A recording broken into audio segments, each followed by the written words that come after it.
Russia and the Taliban are now friends with benefits, geopolitically speaking.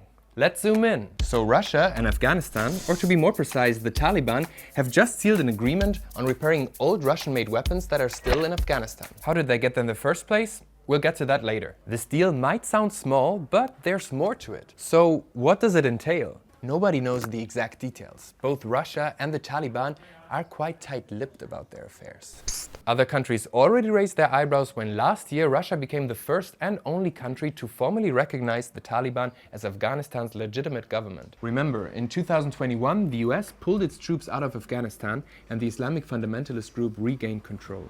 The West was out and it left a vacuum that other powers have been more than happy to fill. The Taliban's human rights record is, to put it mildly, everything but great. So what's in it for Russia to be in good terms with the Taliban? Russia wants more countries on its friends list. After attacking Ukraine, it's been cut off from the West.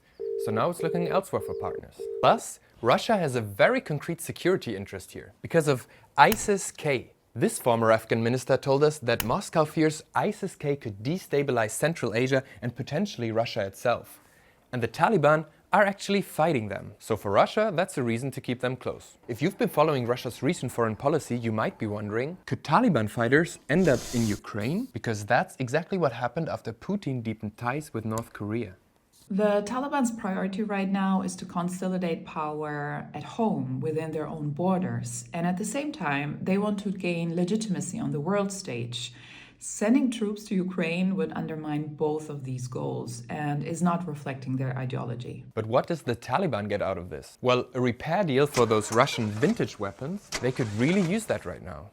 Because the Taliban and Pakistan, once inseparable, have had a very messy breakup. This year alone, they've been trading artillery fire and airstrikes across the border. I really wanted to keep China out of this for once, but... China is close to the Taliban, but they're also very close to Pakistan. And with Afghan-Pakistani relations at an all-time low, they needed a new ally. Russia fits that bill. Traditionally, they have been much closer to India compared to Pakistan. Oh, right, about how those weapons got to Afghanistan.